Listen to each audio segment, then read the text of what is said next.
I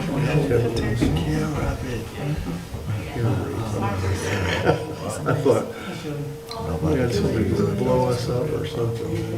My son asked me today, how could he possibly? Flying out of Atlanta. Oh, yeah, I was like, you coming like something wrong, I'm like, what's wrong?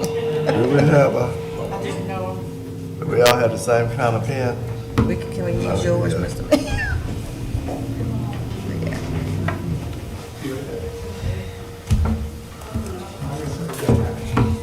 Yeah. Okay, what computer are you using now? Windows, and I don't like it. I can't get in, I haven't, every time I try to get in. Was that the new one? Well, this is not new, I've had it, Miss Carrie says Ashley was here. Oh, I got it. You like the iPad? Yeah, that was the first one we had, and it was easy You like to the work iPad? with. Do you like it? I don't know the iPad. Oh, My thing is, So we're I like gonna the keep keyboard this is pretty meeting much kicked full off size, so I we can can type. be ready at 5:30. If it has that, I can go there. my iPad was just Yeah, easier, but okay. now it wants the same, the same thing. But that's just me, so, you know, that's me. I constantly have issues. Opinion, I know so little about it. Yeah, When I press a button, it should come on, that's all I get. well, that's where I am now. It comes on, but it doesn't recognize me. Use the same pen, please, Eric. The same blue pen. Oh, yeah, sorry. You Sure I did. And I did too. The mayor Because said it. she conveyed that to me. And I the- did not convey that to you. I'm glad you didn't sign it.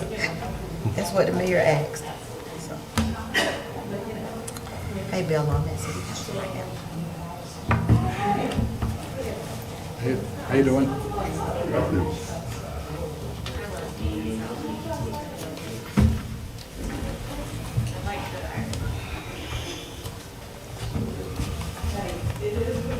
Ken, this is for you, my friend. All right. Signed it with the same pen. Yeah, we don't want to mix up ink. That's the mayor's request. I told him that was the mayor's request. Goes to your DPW guys. Okay.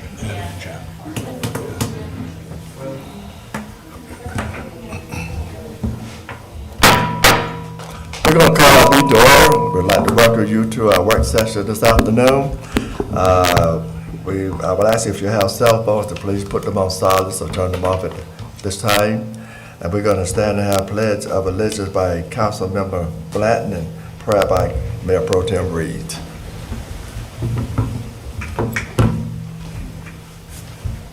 Pledge allegiance to the flag of the United States of America and to the republic for which it stands, one nation, under God, indivisible, with liberty and justice for all. If you would like to pray with us, would you please remain standing? Dear God of Zion, we come before you today seeking guidance and wisdom.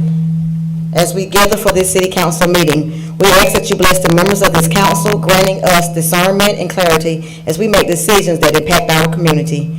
May your will be done in our city, and may we be good stewards of the resources and opportunities you provided. Guide our discussions, and may they be characterized by respect, empathy, and commitment to serving the greater good. We pray for the well-being and the prosperity of our city, its residents, and its leaders. May your love and grace be evident in all that we do. Amen. Amen.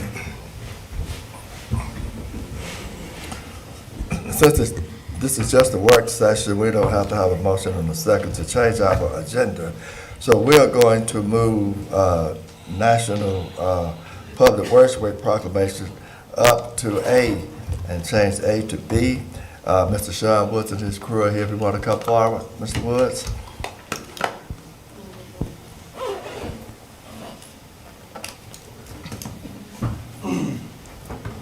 Yes, sir, Mr. Mayor.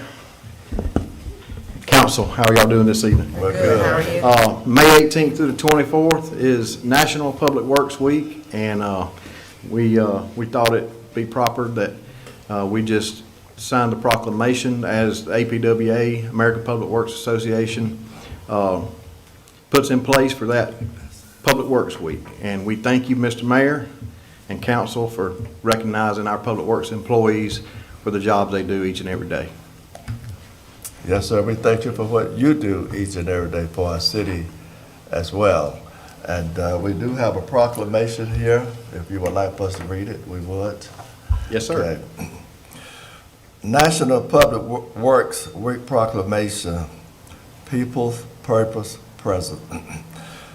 Whereas public works professionals focus on infrastructure, facilities, and services that are vital importance to sustainable and resilient communities, and to public health, high quality of life, and well-being of the people of Madison. And whereas these infrastructure facilities and services could not be provided without dedicated efforts of public works professionals who are engineers, managers, and employees at all levels of government and the private sector, who are responsible for rebuilding, improving, and protecting our nation's transportation, water supply, water treatment, and solid waste systems, public buildings, and other structures and facilities essential for our citizens. And whereas it is in the public interest for the citizens, civic leaders, and children in Madison to gain knowledge of and maintain an ongoing interest and understanding of the importance of public works and public works programs in their prospective communities. And whereas the year 2025 marks the 65th Annual National Public Works Week, sponsored by the American Public Works Association, Canadian Public Works Association, be it now. Resolved, I, Mayor Fred Perriman, do hereby designate the week of May 18 through 24, 2025 as the National Public Work Weeks. I urge all citizens to join with representatives of the American Public Works Association and government agencies in activities, events, and ceremonies designed to pay tribute to our public works professionals, engineers, managers, and employees, and to recognize the substantial contribution they make to protecting our national health, safety, and advancing quality of life for all. And witness thereof, I have hereunto set my hand and caused the seal of the state to be affixed, done at the city of Madison, Georgia, this 5th day of May 2025, signed by the mayor and the council member. I will present this. Thank you, Mayor, Council. Thank you, gentlemen.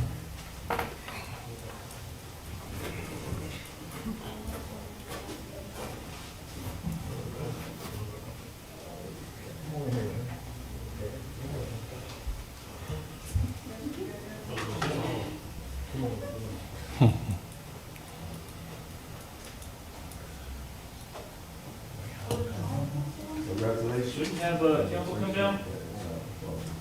Yeah. Let me go.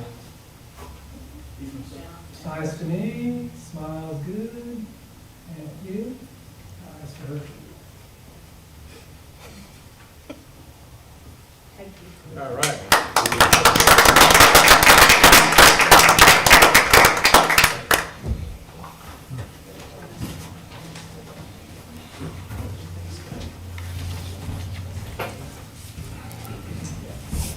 Mr. City Manager, it's all yours. Thank you, Mr. Mayor. We want to be brief today, but we want to finalize the conversation about our stormwater. As you know, we've had a series of processes taking place. We had an evaluation of our existing infrastructure, which led to the drafting of an ordinance, and there were several more issues that need to be discussed before we put this item before you in May, which is our intention. I've said all along, it is my hope that we adopt the program with a modest initial fee, because people need to be educated and they need to understand the purpose of this and get used to it or whatever. And so that's what we've asked Aaron to put together. But there's several more issues, if I'm not mistaken, Aaron, that you need to discuss. Yes, sir. The fee is this on? The fee is the critical issue we want to discuss, but I do want to go over a couple of changes that we've made since you've last seen this. The city attorney and I have been going through this line by line, trying to make sure it fits not only this city, but also relative to other cities our size, and that we have something that's workable, something that's easy to understand. So we're going to circle back to the fee in just a minute. We've changed our credit system a little bit, and you've got it in your packet there. There's opportunities for up to 50% credit for all commercial property owners. And they can, the big credit is to have a maintained detention pond with all of their maintenance records. This has been an issue in the city historically.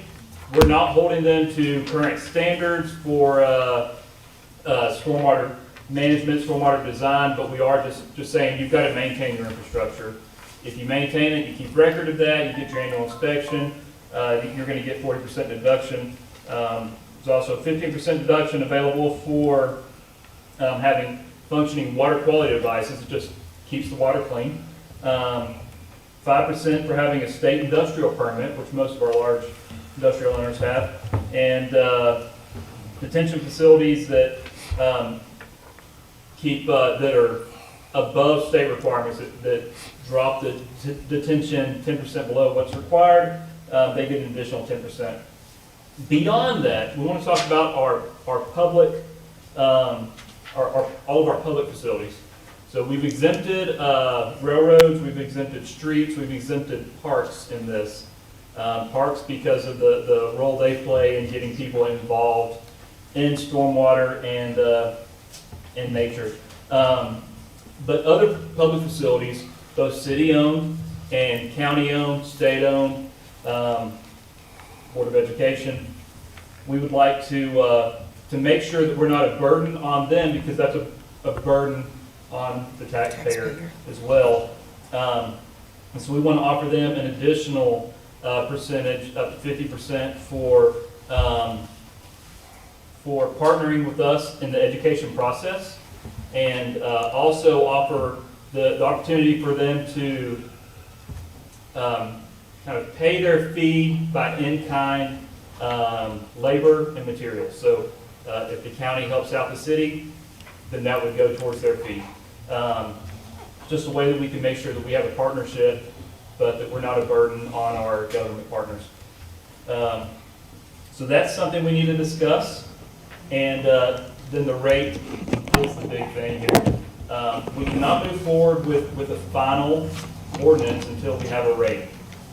So we've got two rates we need to consider. One is a base rate. That's the lowest anybody would pay. That's what all of our single-family detached residential units would pay.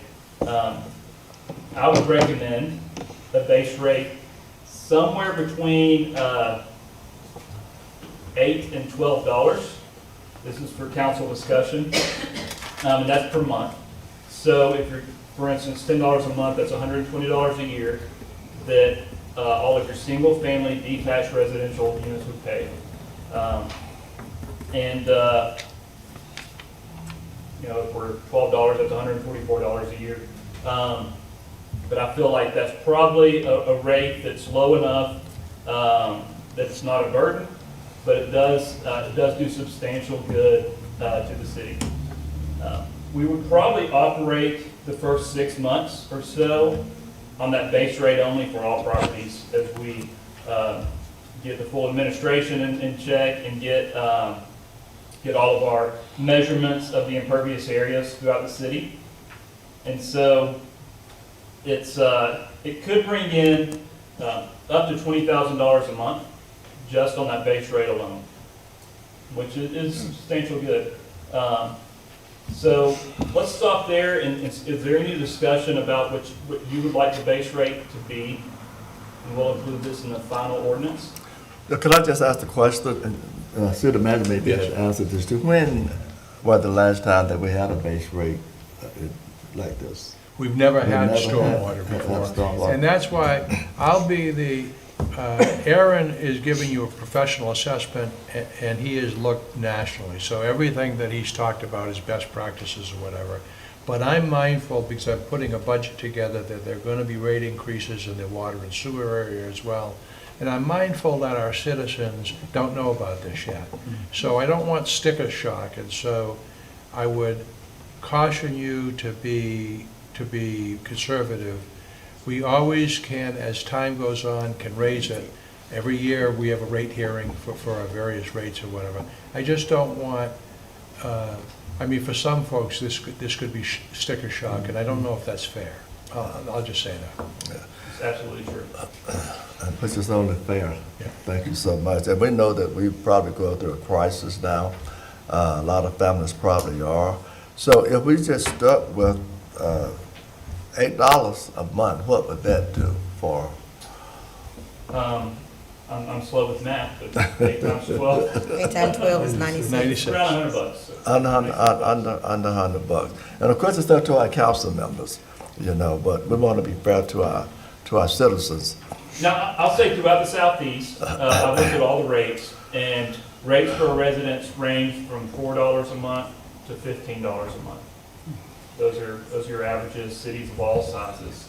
I would just like to recognizing what's coming before you, our citizens are busy, and all they know is what the bottom line is that they're going to be asking for. And so with water and sewer going up, and now we're going to add $100 a year for a storm, that's, I would caution you to contemplate. So how else will the city pay for this if there's a need? Well, the fact is that there are considerable needs, but the point is that we should have done this 50 years ago, but we didn't. And so we're not going to make it up in 1 year. And residents may argue that they shouldn't be burdened with solving all the problems that they didn't cause because they weren't even here. I just think when we do this, we should search for reasonableness. These are tough economic times, you know, there's an uncertainty out there, and to add $100 on this, knowing water and sewer probably will go up as well, it's kind of steep, in my opinion. It's up to you. Mr. Mayor, may I? Sure. Do we have any other cities our size that already have stormwater fees? We do. I should have brought the list with Covington. me, but I don't have them. Yeah, Covington's had one they're an early adopter. They've had one for a long time. Theirs is not, they don't have a base rate, they don't have an individual rate that a residence is gonna pay. Most cities do this based on the impervious area, but for administrative purposes, just to get this started, and to be a little more equitable, fair, and easy to understand for all the residences, we've recommended just a single rate for all single-family residential properties. Harry, if I can. Thank you. If I can tell you kind of a personal thing, at the recent dinner at the Variety Works that the mayor had for the board of directors, I sat at a table with the Falcon Design people, Mike and John, the president, John, I've forgotten his last name. And I asked him about stormwater, and he said, probably everybody at this table already has stormwater. And it was Lawrenceville, I believe Dunwoody and Powder Springs and one other city, all of which said, oh yeah, we've had it for years. And so then I asked John, what about cities our size? Right. Under 5,000 or close to 5,000. And he said, well, and this is from John, the president of Falcon, I have no way of verifying it, but he said, probably north of Madison, going up to the state line, probably 75% of the cities our size have a stormwater utility district. Going west from Madison towards Atlanta, probably 95% of cities our size have a stormwater utility district. Did he give you any fees of cities our size? Do you remember any of that? He did not, but on that subject, I remember, I think it was Councilmember Blanton who brought up a concern that I think is legitimate, and that was, we're talking about doing the businesses for 6 months at the base rate, but there was a number bandied about that. I know it caught Rick's attention. It seemed kind of a little bit alarming, and what can we expect to tell them 6 months from now? Well, getting into the commercial properties, the full picture. If you look at your packet, the last page of this section, I've included a spreadsheet of just a sampling of some of a variety of our properties. kind of see there that what the monthly fee would be based on a certain rate.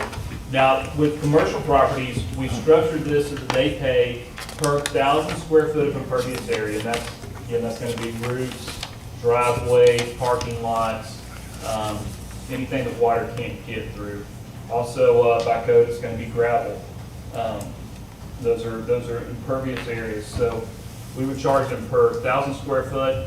There's a lot of properties that are going to be single-family residential size. They're going to pay a base rate. And then we've got a lot of properties that are going to pay a lot more because they've got 10 acres of impervious area. And so it is a consideration. It's tough to be equitable without having a graduated system.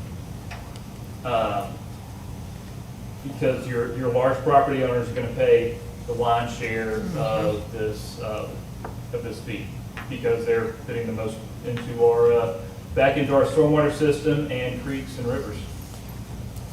Mr. Mayor. Yes, sir. May I? Sure. Aaron, is this chart that shows an example of what they would pay? This is before they get the deductions for having the detention pond. More deduction. Yes. So they can get 40 to 60 to 70% off if they click all the boxes. Now, some of these properties do not have a stormwater pond because they were built before they were required. They would be ineligible for a deduction without some retrofit. There's other deductions they can get, and we might can add some deductions as time goes on to help capture that if they're willing to come to the table and help make some infiltration areas or something. We can make that favorable. But this is before any deduction, this is what they would pay. Aaron, is there anybody that has an income-based fee, or are they pretty much standard fees? I'm sitting here thinking about $8 to one person might not mean a whole bunch, but $8 to another family might be serious. So the issue with an income-based fee is you're really then treating it more like a tax. What may be a better way to treat that is that we can work out, I've got a to be determined section in here for public assistance, and it would be good for us in the future to add a way, and we can do that now if need be, but to add a way for somebody to apply for assistance, maybe up to 50% reduction of their bill, income-based. That would be a good thing for the council to approve, and we can work that in. But having an income-based fee, it wouldn't treat this like a stormwater utility. We're treating what's falling on the ground that you're not treating. The city's got to pay for that. Anything that runs off your property, the city's got to pay for, and that's what we're trying to capture here. So, Aaron, with that, I mean, we do have a time frame period that the council could maybe talk about this before a decision is made. John, what? Yes, we'd like to put this for a public discussion at the May meeting. Okay. So if you, that'd give you time to think, a couple weeks to think about it, get some tires or whatever. If you're not ready then we'll postpone it until you are feeling comfortable. It just, we would like to know prior to the approval of the budget so that we know if there are funds to work with to start working on some of the stormwater problems that we have. Does council have a problem with that? Okay. All right. So for that meeting, we'll bring a final draft that'll have a blank in the space for the cost, unless some issues are brought in the meantime we need to change. Thank you, sir. Thank you. Appreciate it. Thanks, sir. You have anything else? Okay. Main Street Annual Report, Sarah?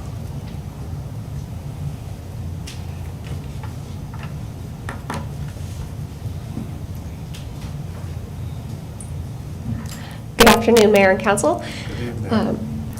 Thank you all for letting me come up and share a little bit. I know at the beginning of the year, I shared an annual report, which was from numbers that I had compiled, and the Georgia Main Street program that I report to every single month compiles that information as well, and they give me their information. It's usually a couple months later, so that's part of my report today is the Georgia Main Streets compilation of those numbers, as well as my quarterly report to you all. So I went ahead and shared those documents. Hopefully you all have seen them, so I don't have to go through and read it all to you. But if you have any questions, I'm happy to answer them. It goes through programming, past events, property sales, building rehabs, Downtown Dollars program, and business openings and closings. So are there any questions on that? And I will say from the Georgia Main Street report, there are 64 events in the downtown area last year in 2024, and they follow a calendar year reporting schedule. So we're in a busy 2024, hopefully an even busier 2025. It's already been pretty busy, as you can see in the quarterly report from the events that have happened already in the last 3 months. There were 18 in downtown, which was very fun, very busy. One other piece that I included in this packet for you all to consider is an idea that I have for a pop-up business permit application. I've run this idea past my supervisor and by our city clerk to get some feedback. I've also talked to Gene Porter about it and planning to kind of get their input before bringing it to you. And the idea behind this is for certain designated Main Street events only, like, say, Shop, Sip, and Stroll. If there's an empty storefront in the area, sometimes I've had vendors come up to me and say, are you accepting vendors for this event? And I say, no, only Madison Fest and Chili Cook-Off. So my thought in having these conversations with people was, could I potentially find a way to fill those storefronts so that shoppers see a full downtown, that open business could have a for rent, for sale sign in their window. That building gets a little bit of attraction, and then maybe there are some ways to work with some other businesses. I've been talking with Nikki Edwards with the Wheelhouse, because I know that she's got some entrepreneurs and startup businesses and other groups that way who she's connected with, to see if maybe there's a way to collaborate and bring that in. So to do that, though, I've created a draft of a permit application.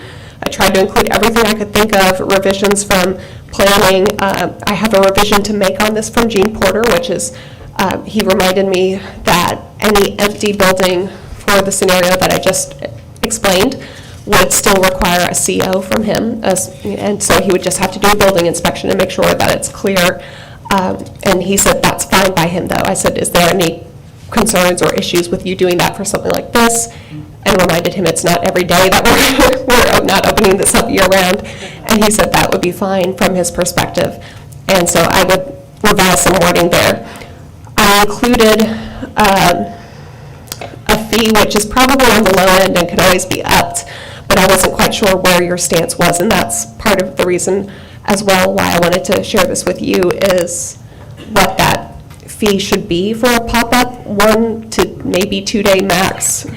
Again, Shop, Sip, and Stroll is 2 different Saturdays. What that fee would be for pop-up business permits. And there's also a fine of up to $100 per instance of noncompliance if they're found selling their products outside of the designated event hours. So if somebody sets up shop and they're selling early or selling after the event, there are penalties for that. So that's something that you all can decide and direct me on if you would like, or if you have any concerns or issues with this idea at all, please let me know, and you can let me know now or later on. I just wanted to initially present this to you, especially as the fee structure would probably mean that it might need to go on the schedule of fees, or I don't know how that works necessarily, but Deborah's, getting her microphone on. Jay did receive your pop-up draft, and he was saying that Jay and John and yourself would get together to move forward and see what he had some things that he would like for you to add into there. Perfect. Some legal. Okay, absolutely.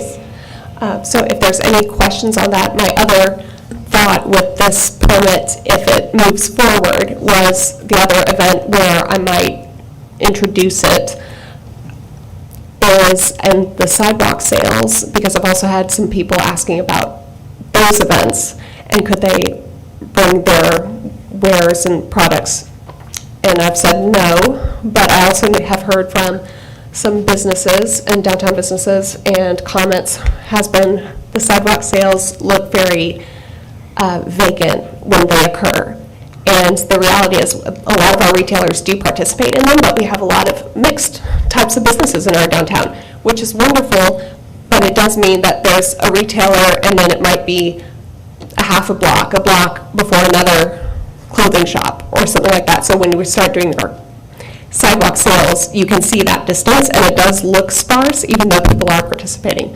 So in that sense, my thought process with this is maybe there's a way to bring in those other businesses and coordinate with a professional business with that business's permission to say, we're allowing, let's use the example of the Wheelhouse has a high school student who I think does handmade acoustic guitars. He builds acoustic guitars, it's amazing.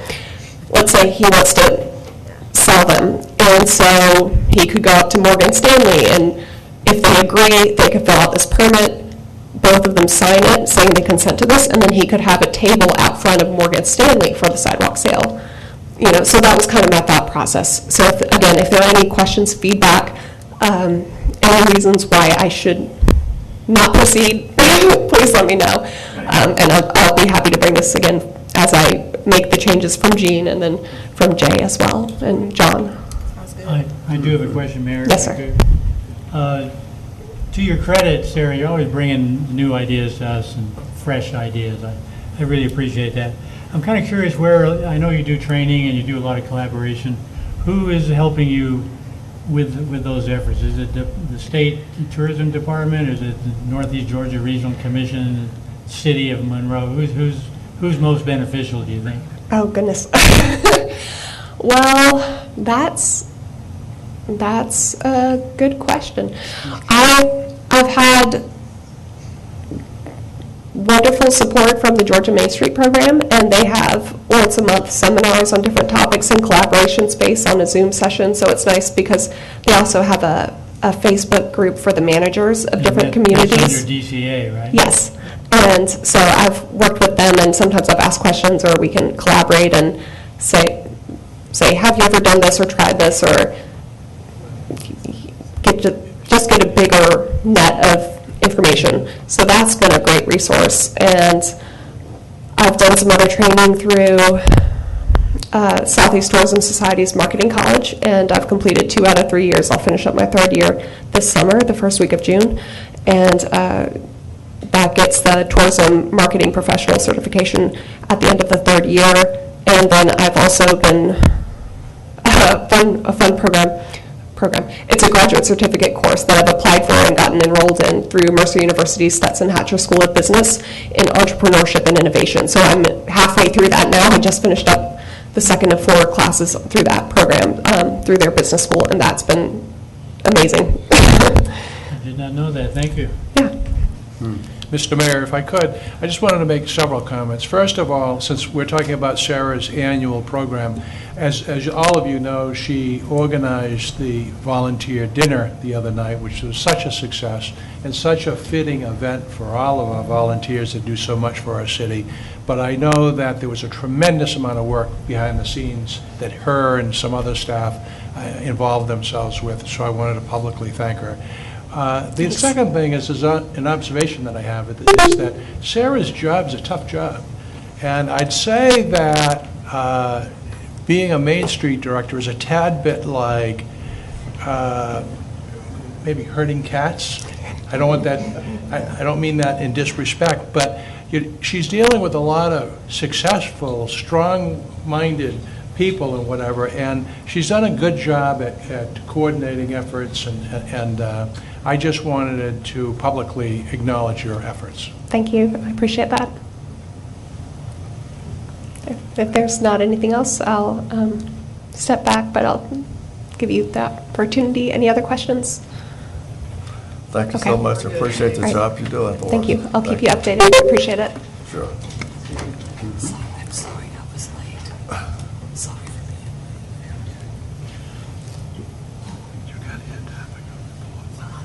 for being. Revised order from Green Space, Councilmember Joyce. Yeah, my role in this is simply as the liaison to Green Space and introducing the people that really know what they're doing. and that would be, of course, Molly, Jill, who's our, the staff representative for Green Space, and then Ben Prue, who's the tree board president, if you will. We're just going to play musical chairs a little bit. So first off, you asked us to go back and take a look at a few different items, specifically what the existing site densities are in our low to moderate areas, just to make sure that that 25 that we proffered up as an option was fitting. Some changes to the text to make sure that existing SDRs on developed property were honored, that we wouldn't ask someone if they came to cut down a tree, we're required to put back 10 trees. So we do have some language changes to verbally give to you tonight, and then we will have a draft for you to review at your next meeting. Talk through a few permit fee options, what we're seeing in surrounding jurisdictions, what you all might want to do. This fee, as well as the alternative compliance fee, is just really a discussion item now. Those will be included in the schedule of fees update at the end of the fiscal year. So it's not something you have to decide on as part of this update, but it's something it would be good to decide on, and we can include that in the schedule of fees. But if there's a little extra discussion that needs to happen, we can. And then you were interested in what assistance we could give to our low to moderate income homeowners to be able to comply with this program. So we have some tree planting programs already, Ricketts and Lambert's Roots and Shoots. Those are not specific to low to moderate income. We do have some options for you all to kind of talk through today. And with that, I'm going to hand it over for our first bit of discussion with Ben Prue. He did our assessment of those low to mod income areas to kind of talk through that 25 SDR, site density requirement. Good evening. So yes, just wanted to run through a couple of the neighborhoods that we looked at, and hopefully to kind of put at ease some of that concern about how this would potentially impact those neighborhoods. Obviously, as Molly mentioned, there is this flexibility for homeowners to be able to at least match the existing site density. But in regards to the 25 SDR tree requirement units per acre, which was being proposed, I had the chance to look at a couple different neighborhoods, just looking at parcels and aerial imagery, looking at Canaan, Beacon Heights, Green Meadows, and also Madison on the Creek, which, if you're not familiar with, is kind of opposite of Green Meadows. And just want to say, after going through this exercise, Canaan was one of the neighborhoods that I looked at last, and it took me about 2 minutes max to realize that most all of the properties in that neighborhood would meet the SDR of 25 units per acre. And obviously, it's got wonderful tree canopies. So that was very encouraging to see some of these lower income neighborhoods with, the preservation of those existing tree canopies. So it was easy to see that Canaan, most likely 99% of the existing properties would easily meet that SDR of 25 units per acre. Beacon Heights, likewise, probably an estimate of 95 of the existing lots would meet the required code.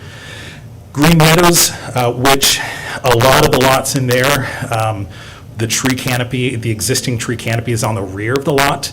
So if you look at the aerial imagery of Green Meadows, you'll see a lot of missing tree canopy towards the front yard in the street.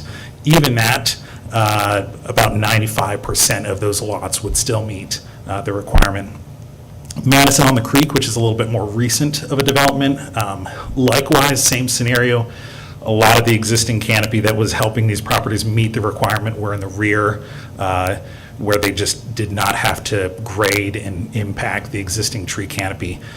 Even that being probably the lower end of all of these lower income neighborhoods, still probably about 90% of those properties would meet the proposed requirement. So I hope that just at least gives some ease to, questioning whether that SDR of 25 is too high.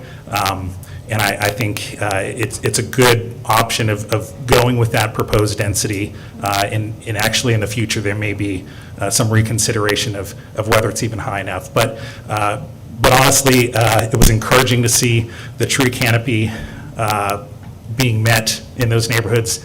And just want to give a reminder that I think the best benefit of this ordinance and these adjustments are going to be able to help ensure that future developments, future neighborhoods benefit not, only environmentally and the habitat that those trees produce, but also with the reduction in energy costs to those homes and just the improvement of the aesthetics and the property of those neighborhoods. So, thank you. Thank you. Mr. Mayor, may I? Sure.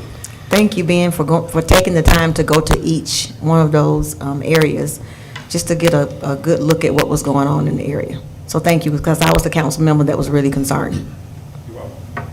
Thanks. Thank you, Ben. So in addition to that, we are still heard that concern about, again, if someone takes down a tree, having to replant 10 trees, and that absolutely makes sense to us. So what you'll see in the updated version that will be sent to you for the next meeting is that there will actually be 2 SDR requirements, one for developed property, so that's existing commercial businesses, existing homeowners. They have to either meet their existing SDR or 25, whichever is the smaller. And again, that means they don't have to go back and fill in trees where they don't already exist. But we will still have a caveat for undeveloped property, because we do want them to meet that. There are a lot of properties that are clear-cut waiting for development. We don't want to see those not planted in the future. So that for undeveloped property at the time of development, so that's really pulling a building permit or a zoning application, they will have to bring that up into compliance with that 25 SDR. So you'll see that language in the ordinance. Next up, I just want to talk to Jill a little bit. I know she already went over this, but she's going to kind of review the permit fees of surrounding jurisdictions and what she recommends for our permit fee. Again, this can be something we continue to discuss as we update the schedule of fees later, but wanted to kind of go over all of these with you. Thank you, Molly. Yeah, just a few more things to discuss. So last time we brought this item to you, and I would believe was the February work session, we had discussed permit fees. Surrounding municipalities do anywhere from $25 to $75 for the tree removal permit fee. We had talked about kind of meeting in the middle and maybe settling on $50, but we're really looking for guidance from y'all before we settle on that number.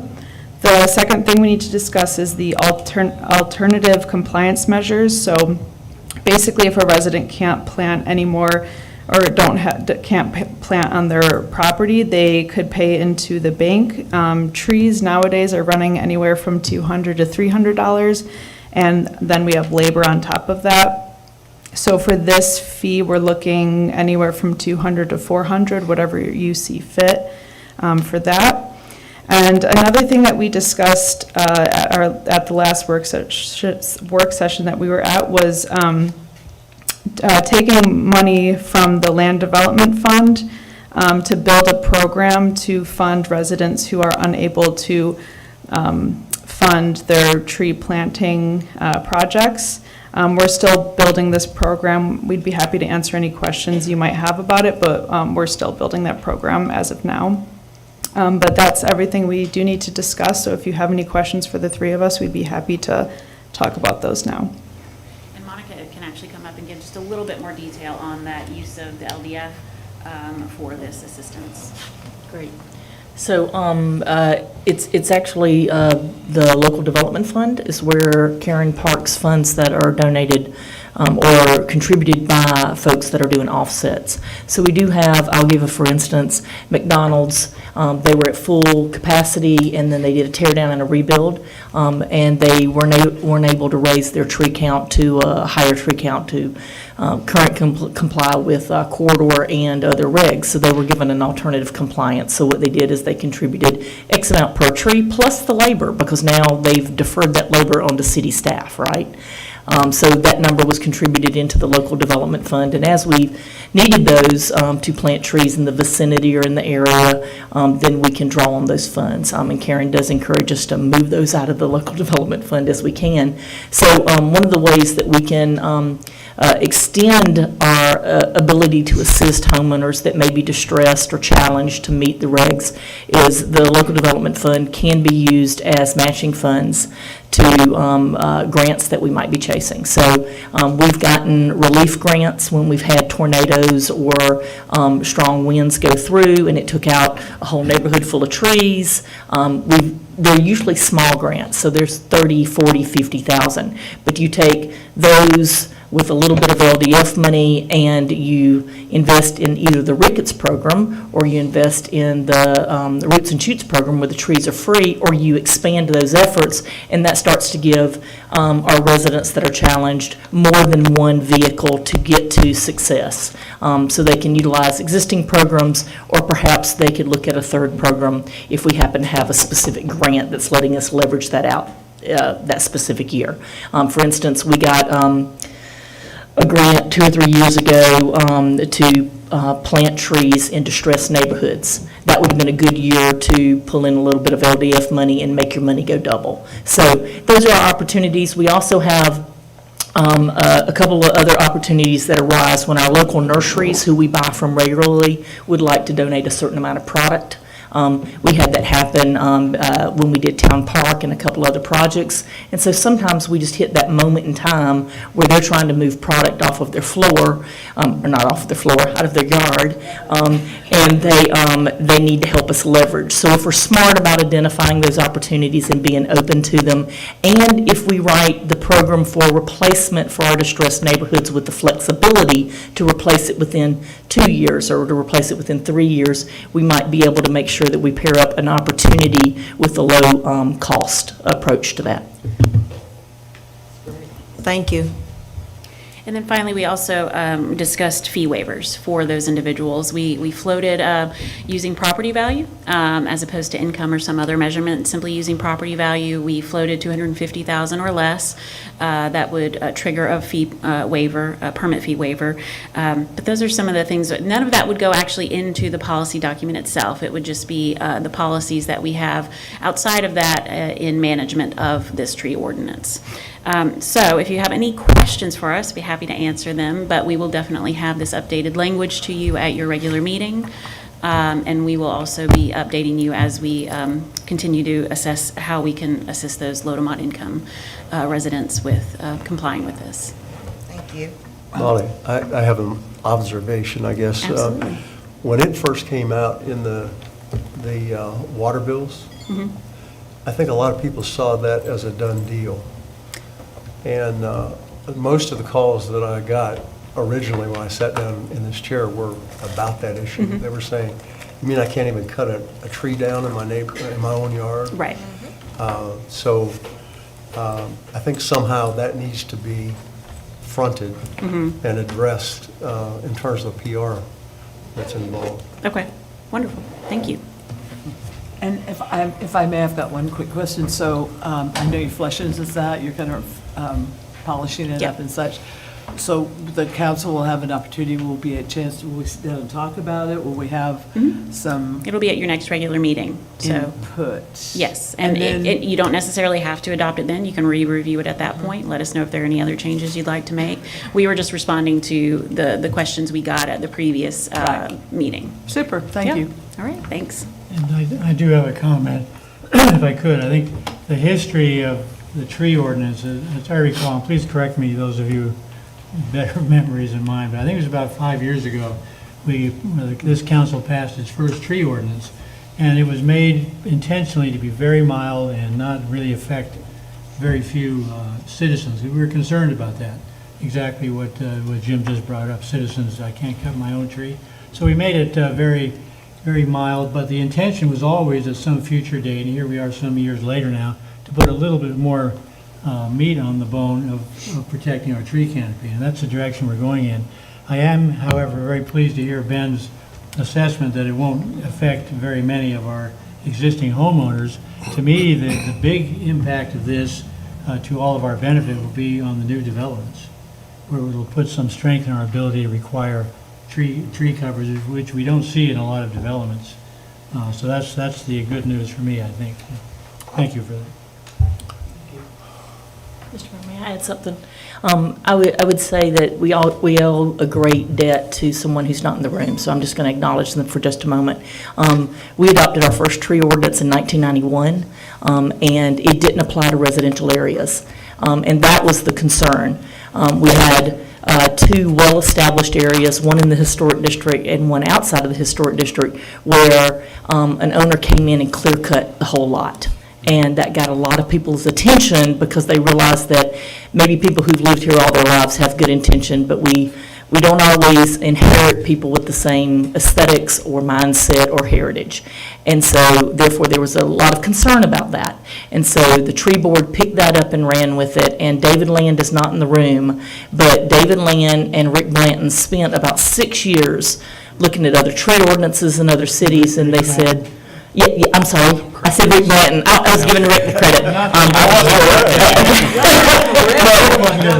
I just want to make sure that we all understand, our tree ordinance really worked to ameliorate clear cutting.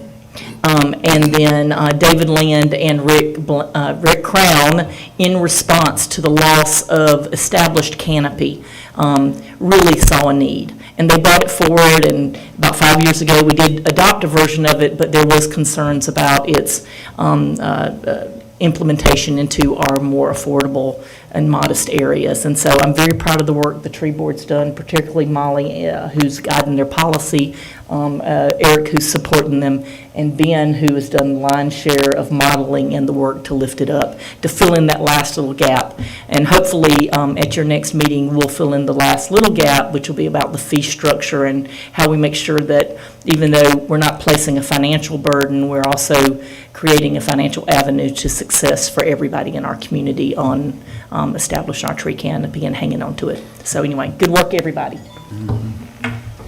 Thank you, Monica. Thank you, team, as well. Appreciate that. Okay, Ms. Betsy? All right. So,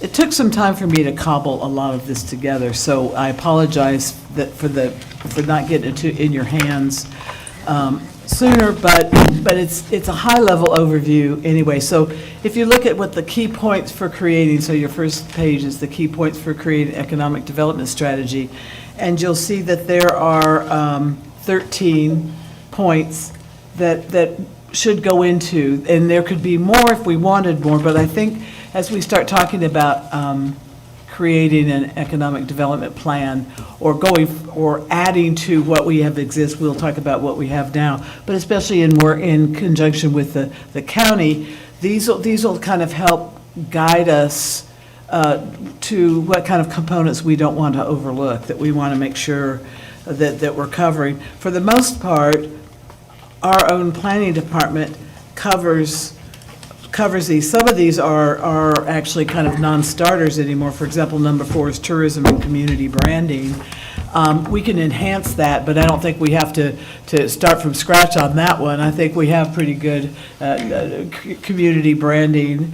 And of course, regional cooperation, which is 11. The marketing and outreach, we have some of that, but we could flesh that out in a plan. So I'm just saying, again, this is high level. It just sort of helps to start with kind of the major components. And I know I've left one out, and it came up, and it wasn't on here. I know. What was it? Help me, are you? So we're seeing it in economic development sectors more often, that there's a discussion of workforce housing, because there's a disconnect. You create the jobs, Right. but you don't have places for those employees to live. And then Right. you're just loading up our roads. Thank you. I knew there was, so thank you for that. So the other thing I think that's really, so there's that, and so tomorrow when we discuss with the county, maybe some of this will come up. At least we'll have a sense about how we talk about this. And again, it's just sort of this high-level discussion. What I find really interesting is the second document or paper that's a little bit larger, which is industry ideas that would be conducive to Morgan County. So again, it's looking at all the things that we want, a small footprint, not too much traffic, not a whole lot of employees, but a decent amount of employees, something that contributes to our economy. And I think this is something that'd be very interesting for the county as well. So I think especially this. Now, the first one, I left it on because it was part of the list. I know, I'm just throwing it out there, but of course, logistics and distribution centers are probably off the list, but it's something that needs to be part of the discussion, because we have that as a conditional use anyway, so we need to kind of figure out what we want to see. But then you have these examples of companies, which I really like food processing, and you've got Tyson Foods and Georgia Organics. And light manufacturing could be Graco, Caterpillar, Westrock. I mean, there are these companies out there. And at some point, as we move forward, you know, we need to be proactive with this, not reactive. You know, poor Monica is fighting these people off right and left and trying to deal with them and telling them what they can do and what they can't do, and trying to work with them and also trying to work with us and keep us happy. And but if we could say, here's what we want, here's what we're looking for, and even reach out to some of those industries, you know, you never know who, you know, do some research. Look at the Kellogg Corporation. What are they, you know, are they expanding? Are they looking for something else? I mean, we can recruit, you know, we can do some headhunting with regard to industry that would serve us, that would you know, and make our community better. So, I mean, and again, we just, at some point, we've got to be more proactive on that. We've got the textile and apparel manufacturing. Again, there's some distribution, warehousing and distribution. You know, again, if we could do it responsibly, you know, that would work. Renewable energy products, and so forth. So this is something, I mean, I think, again, this is something really to talk with the county about as well, and how can we make this happen. And again, you'll see on each of those, I gave you at the top, the kind of the area of manufacturing industry, the examples of what they do, the example companies, why they would be good for Morgan County, the typical square footage. So, I mean, it's all kind of there that you kind of go, oh yeah, let's have this one. I mean, let's put it on a roulette wheel and we just spin and get the next one. But as talking, and in fact, actually, this kind of came up before, it's come up with Christine McCauley when I was talking to her, but we're also looking at agrarian adjacent uses. And we're also looking at, as Molly pointed out, that people, that it may well be that historic tourism may be on a bit of a decline. And we are seeing, in fact, with these generations, that it's the experiential tourism that people are looking for. And even while, so I've kind of pulled up, you've got one sheet here that discusses the experiential tourism. Some of this wouldn't necessarily fit us, but it's for me, I feel like it's a springboard for us starting to think about what we could do. Culinary experiences. If we could attract an organic farmer who's already doing something very well successfully somewhere, because there are organic farmers that are doing very well, attract them here, get some sort of an experiential, you know, setup for them as well, so that they can make money on tourism coming in, and they can also go have their organic farms. You know, there's that sort of thing that could work. You know, I know that some of these we'll see. I mean, I think about the spiritual and wellness tourism. I know we had a spa here that was offering a lot of services that just didn't seem to fly, and that was unfortunate. But this is only a drop in the bucket. And there are, you know, and at one point I know, I think it maybe with Christine Watts, I was talking about, we were talking about wineries. And as destinations, you know, wineries and, you know, boutique wineries, even as destination event centers. You know, again, depending on, this would certainly have to be in the county, not us, but it behooves us to find industry that supports the agrarian, you know, place that we have. And so those are some of the things that I want to kind of talk about. And then there's that second page that I even threw more you know, suggested for companies. And of course, one is the last one, number 9, is film and media production facilities. You know, certainly we have a couple of large pieces of land in the county that is looking for something to do, and if we could convince, if we want it, I mean, we'd have to do the homework to find out if we do want it, but do we want a studio out in the county, you know, a film studio? Maybe we do. I do know this, and I believe this was you, Monica, that helped me understand this. What we want to make sure, regardless, especially in this experiential tourism, we want to make sure that around that, and of course, the safari park is like that, but we want to make sure that there's not a kind of micro community that springs up around it, like shops and stores and sort of thing that supports that one industry. You know, we need to keep our stuff downtown. We need to keep, you know, that sort of thing happening here. That's because that's why we want to attract them. So it's something to be mindful of. The last thing I'm going to show you, and this is kind of at the last minute. So, let me do this. Sorry, I have no fingers. Yeah, go for it. Here. So this is a little economic development sheet that's specific to our planning department. This is what planning is doing. This is what the objectives and the goals that our planning department is undertaking right now based on for our economic development strategy or plan. Now, you know, and I'm not going to read it all, but the brief history you can see is that at one point, you know, we separated from the chamber and just took what we were paying for economic development and brought it in-house. And so at that point, then Mr. Clem turned to the planning department and asked them, would they take that on as one of their goals, as one of their objectives? And so you can see the 1 and 2 there, where they're working to form policy, establish and improve the economic development sectors. That's been done. Already a draft, a RFP has been drafted for a fiscal impact study. And then going down, you can kind of see, I mean, I think this is great. This lets us know, like what's the word I want to use? You know, the real kind of work that the planning department is doing with regard to economic development. I know we talk about it a lot, or we may mention it as an aside or whatever, but to sit down and say, oh, well, look, you know, they have these, they've determined their policy, what identifies, let's see, the objectives. So they've determined their objectives and what those look like. They've determined the transformational strategies and what those look like. And all of this, you know, I mean, I can hand you this overview of what an economic development plan looks like. But if we drill it down to what actually Madison is doing and what their objectives are, I mean, I think that's really important.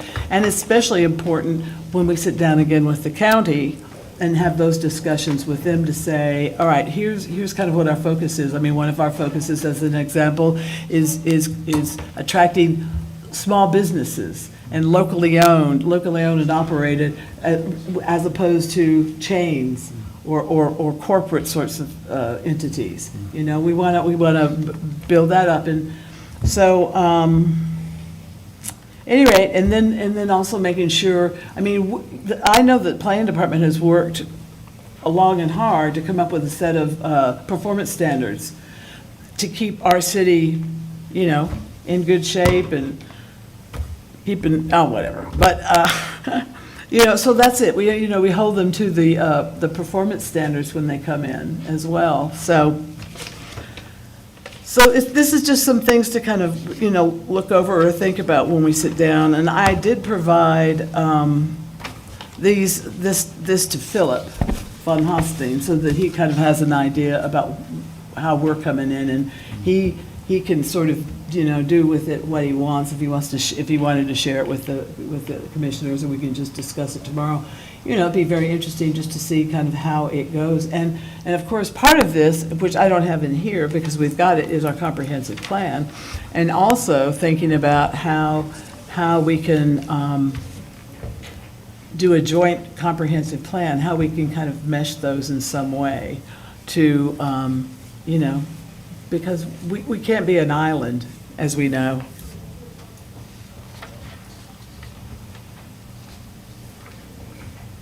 So that's it to start with. Thank you so much to give us something to look at and talk about.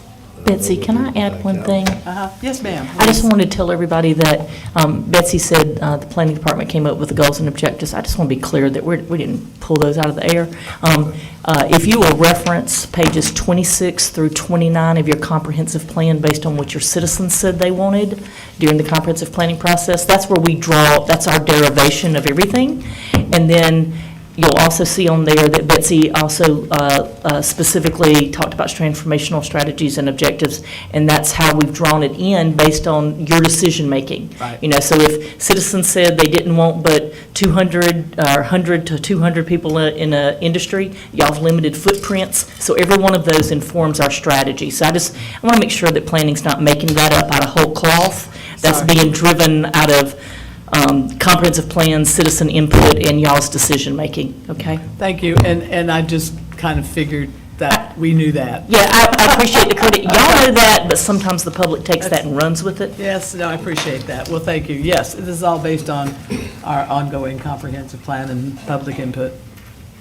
Thanks, Monica. Thanks, Betsy. You betcha. Appreciate that. That is our work session. Do we have to go to executive session? I would suggest, since we have folks here that I think are here for the next meeting, that I would hate to ask them to vacate the We can go to the room. break room if we need to. Because we got a few minutes. Can we do that? Yeah. Well, when we do- We can do that. Yeah. What time is it? Oh, we've got, we've got We have the time. I just 25 didn't want- minutes. If we won't have. I think we can that's, just I think go to that's the break great. session. Yeah. Okay, we're going to go take a break. Does anybody want a Coke? Oh, I move, excuse me. Second. All, Mr. Mayor? Whatever.